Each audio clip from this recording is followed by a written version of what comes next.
Assalamualaikum warahmatullahi wabarakatuh. Jumpa lagi dengan saya, Juju Juria. Pada video pembelajaran hari ini, kita akan menjelaskan tentang minyak bumi. Ya, ini adalah materi kimia kelas 11 MIPA. Ya, yang akan dibahas pada video kali ini adalah tentang bagaimana proses pembentukan minyak bumi, ya, dan apa saja yang termasuk komponen minyak bumi dan bagaimana pengolahan minyak bumi, kemudian bagaimana saja ya kegunaan dari fraksi-fraksi hasil pengolahan minyak bumi dan dampak dari pembakaran minyak bumi.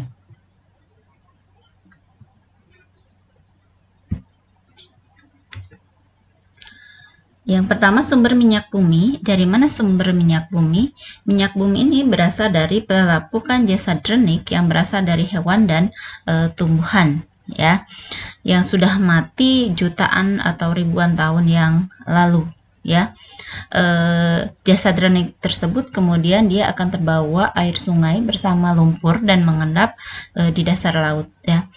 Akibat pengaruh waktu yang mencapai ribuan, ya, bahkan jutaan tahun, ya,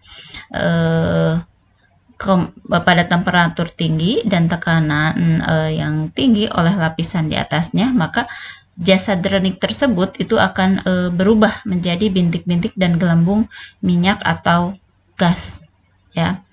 Ya, lumpur yang bercampur dengan jasa drenik tersebut kemudian berubah menjadi batuan sedimen yang berpori, sedangkan bintik minyak bumi dan gas bergerak ke tempat yang tekanan rendah dan terakumulasi pada daerah perangkap atau trap yang merupakan batuan kedap.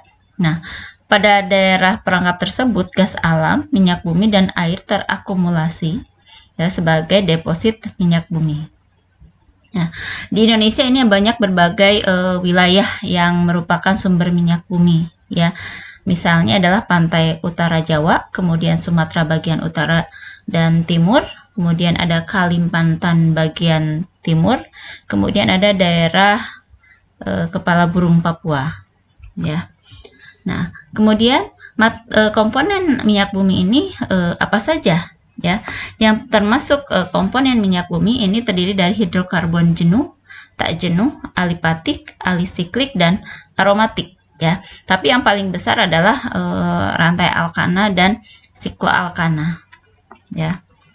Kemudian bagaimana proses pengolahan minyak bumi, ya. Langkah yang pertama adalah untuk proses pembentukan minyak bumi itu dilakukan dengan destilasi bertingkat. Nah, apa itu destilasi bertingkat? Itu adalah proses pemisahan minyak bumi dengan cara penyulingan atau penguapan berdasarkan titik didihnya itu dari yang berdasarkan titik didihnya, ya, di mana minyak mentah dialirkan ke dalam tabung yang kedap udara kemudian dipanaskan pada suhu 570 derajat Celcius pada tekanan 1 atmosfer, ya. Nah, hasil fraksi minyak bumi itu akan dipisahkan, ya. Fraksi yang titik didih rendah itu menempati bagian dari atas tabung, ya, tabung yang kedap udara tadi, ya.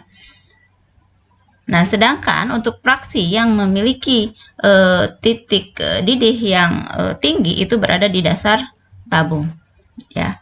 Kemudian hasil fraksi dipisahkan tadi dari yang titik didih paling tinggi dan hingga yang paling rendah. Kemudian dilakukan proses cracking, ya. Apa tujuan proses cracking ini? Proses cracking ini tujuannya adalah untuk menguraikan molekul besar dari senyawa hidrokarbon menjadi hidrokarbon yang ukurannya kecil, ya. Kemudian dilakukan juga proses preforming, ya. Preforming itu ada proses reforming itu ada tujuannya untuk mengubah mutu agar mutu minyak bumi tersebut menjadi lebih baik, ya. Kemudian proses yang selanjutnya adalah proses polimerasi dan alkilasi, ya. Itu tujuannya adalah untuk menambahkan jumlah atom pada suatu fraksi agar molekul fraksinya itu lebih panjang. Kemudian proses treating, ya.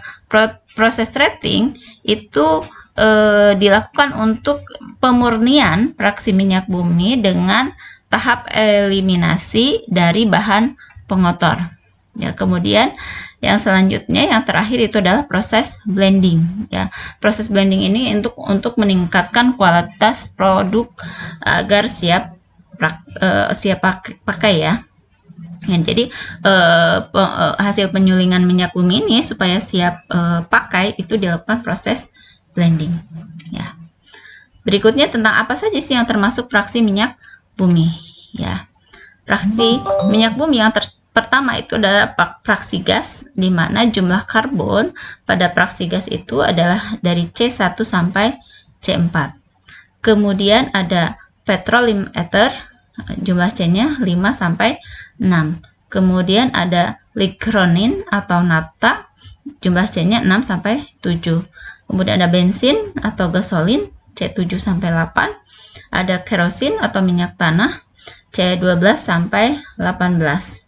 Kemudian ada fraksi solar, ya, C12, ya, lebih dari 12. Kemudian ada fraksi oli, ya, di mana jumlah C-nya itu lebih dari 20.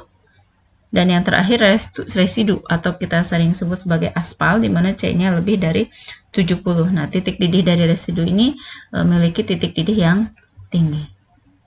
Nah, kemudian kegunaan dari fraksi gas, ya, fraksi gas itu biasa sering digunakan untuk gas LPG, ya. Titik didih gas ini kurang dari 30 derajat Celcius. Nah, sementara untuk petroleum ether, titik didihnya itu dia antara 30 sampai 60 derajat Celcius. Nah, PE digunakan sebagai pelarut nonpolar, ya, biasanya pada percobaan kimia dan sebagai pembersih. Sedangkan untuk ligronin atau naphtha, dia titik didihnya memiliki titik didih 60 sampai 100 derajat Celcius. Nah, biasanya ini digunakan sebagai pelarut nonpolar dan zat aditif bensin. Ya. Kemudian fraksi bensin ini kita tahu semuanya biasa sering digunakan itu sebagai bahan bakar kendaraan bermotor, ya, atau mobil, ya. Bensin ini memiliki titik didih antara 40 sampai 200 derajat Celcius, ya. Kemudian fraksi kerosin atau minyak tanah, ya, itu titik didihnya itu adalah 175 sampai 325 derajat Celcius. Ini digunakan untuk bahan bakar kompor, ya, kompor minyak, ya, dan mesin jet yaitu aftur, ya. Kemudian fraksi berikutnya itu adalah solar. Solar itu memiliki titik didih 250 sampai 400 derajat Celcius. Ini digunakan untuk mesin diesel dan kendaraan seperti truk dan bus, ya. Nah, kemudian fraksi berikutnya adalah oli, ya. Oli ini digunakan sebagai pelumas, ya, atau pendingin. Kemudian yang terakhir yaitu adalah residu untuk aspal, ya, jalan raya. Ini memiliki titik didih lebih dari 500 derajat Celcius, ya. Kemudian apa yang menjadi dampak pembakaran minyak bumi? Nah, ketika minyak bumi dibakar, ketika pembakarannya tidak sempurna, ya, maka dia akan menghasilkan gas karbon monoksida yang ini menimbulkan akibat sesak napas dan pucat, ya. Ini. Kemudian jika terjadi pembakaran sempurna dari fraksi minyak bumi tersebut, maka hasil akan menghasilkan gas CO2. Ya, nah CO2 ini akan menyebabkan efek rumah kaca, ya, atau terjadinya pemanasan global, ya. Kemudian ada oksida belerang atau SOX, bisa SO2 atau SO3. Nah, oksida belerang ini menyebabkan sesak napas dan hujan asam. Nah, kemudian dampak pembakaran yang lain ada oksida nitrogen, ya. Oksida nitrogen ini akan menyebabkan keracunan dan hujan asam. Ya, demikian untuk video